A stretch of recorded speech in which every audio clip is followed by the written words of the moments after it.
Good morning, everyone. It's another sunny, beautiful day here in Seoul.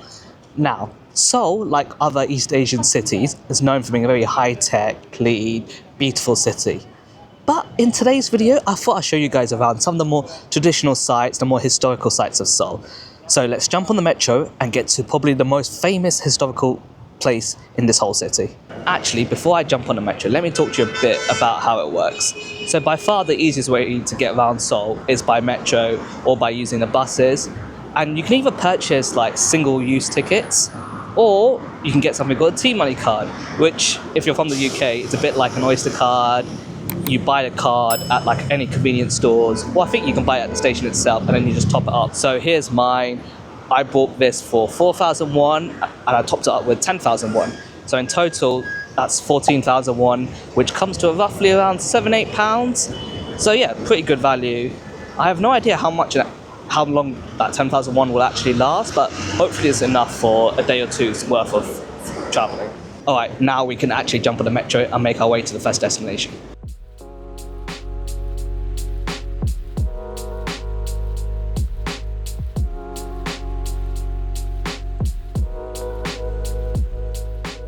We have made it to the first location of the day, the Gyeongbokgung Palace. So this palace is well over 500 years old. It's one of the oldest buildings here in Seoul. However, when the Japanese occupied the Korean peninsula, they demolished the original palace, well, most of it anyway. And so what you see behind me is actually a recreation. They're slowly restoring it here. I believe phase 1 is done. I think they're currently on phase 2. So maybe if you come here in like 10-15 years time, this will look a lot bigger than that currently is. So you need tickets to go inside the palace properly. I believe the tickets are relatively cheap. I think it's a couple of thousand won. However, if you wear hanbok, which is the traditional outfit here in Korea, which you might see a lot of people around here wearing, then you can get it here for free. Now, I am a very simple man when it comes to fashion, so the idea of getting dressed up in those traditional clothes is my idea of absolute hell. There's no way you'd see me in those. So I'd rather pay the ticket to go inside. In fact, I'm pretty sure it costs more to rent those outfits. So you know what? This is probably the most affordable way to go inside.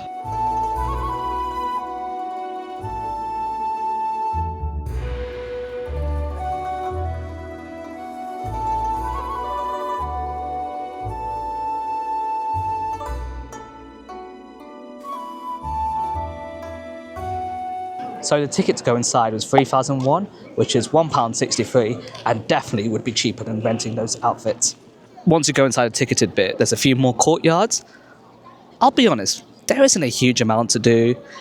If you look around, most people here are trying to get that perfect Instagram photo. They've got like tripods set up all over the place, they're all dressed up. If anything, I feel a bit out of place.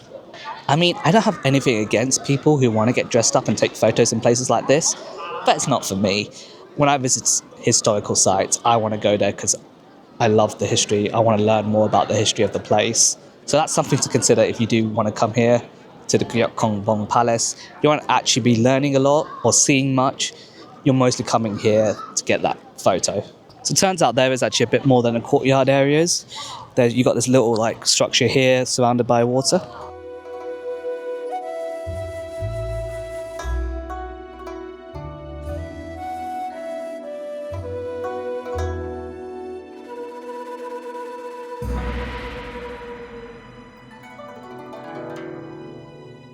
This whole palace complex is actually a lot bigger than I thought it was. It's a lot towards the back, beyond the courtyards. You even got this like fantastic little thing over here.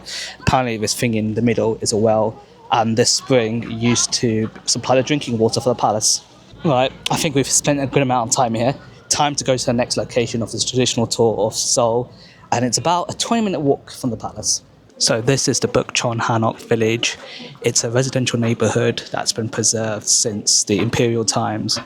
And as you can see, it's absolutely heaving to tourists.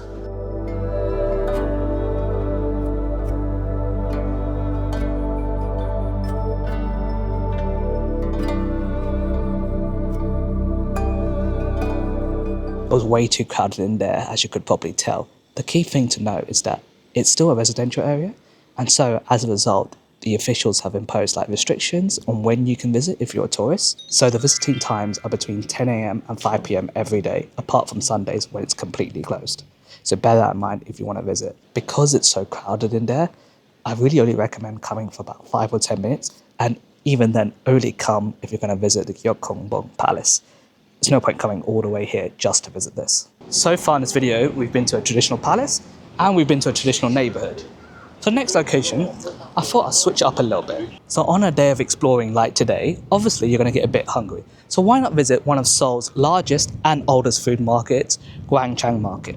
Here we are at Gwangjang Market. Let's go inside and get some food.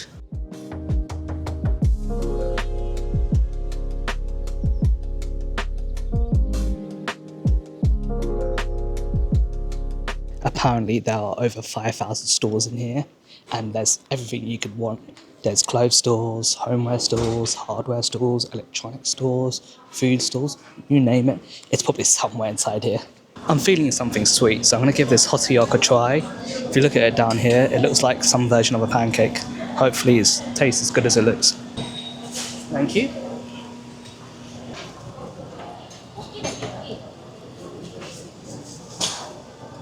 That wasn't too bad. It wasn't too sweet. Exactly what we needed to keep our energy levels sustained. You can also get full-on meals at the market, but I wasn't quite hungry enough for that. Alright, shall we go on to the next place? Within the whole Seoul metro area, there's a lot of temples, a lot of Buddhist temples, but by far, probably the most famous one is Jogseya Temple, and that's the next location I'm visiting. Here we are at Jogseya Temple. It's very colourful outside with all the lanterns and everything. That's the main building over there. Seems like there's like a service going on, so I'm not sure if I'll be able to go inside, but let's see. So you can go inside, but you can't film inside, which makes sense. It is an active religious building, so obviously you have to respect that. Jogseya Temple is in quite a central area of Seoul, so if you are nearby, it's definitely worth popping by. Right, we have one more attraction for the day. Back to the metro. Actually, before I get in the metro, because I'm such a nice guy, I have one more tip for you. Google Maps doesn't really work here in Seoul and South Korea in general. Actually, let me correct that. It doesn't work at all here. So the best app you can download in terms of maps is an app called Navamap. It's brilliant. It works so well here. It's the best app to use to navigate this whole city and South Korea in general. All right, now let's go on to the metro.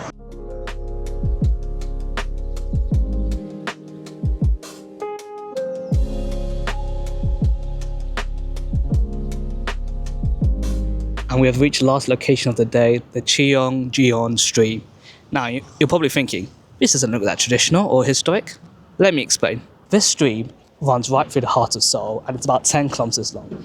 It's been a part of Seoul since Seoul's inception, and it's sort of synonymous with the whole city. However, in the 1950s and 60s, after the Korean War and World War II, when South Korea began to modernize at a rapid rate, they built a highway over the street. But in the early 2000s, they did like a whole regeneration project.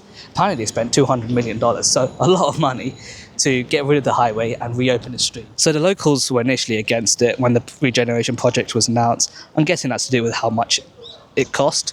But as you can see now, it's a very popular place for people to walk through and run through and just to relax. And you might be wondering, that still doesn't answer why this is an historic and traditional place. So this is listed as one of the historic sites of South Korea, and therefore, in my opinion, it's good enough to be in this video, and it's the perfect way to end your day of exploring the traditional sites of Seoul. And I guess that is that. That is the end of my guide here to exploring the traditional sites of Seoul. I've barely scratched the surface here. There's many more traditional and historic sites in the city.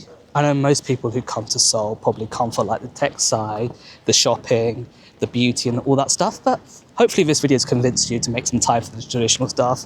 It's definitely worth it. I'm going to leave you guys here as I stroll along this beautiful street. Take care, and as always, I'll see you guys in the next one.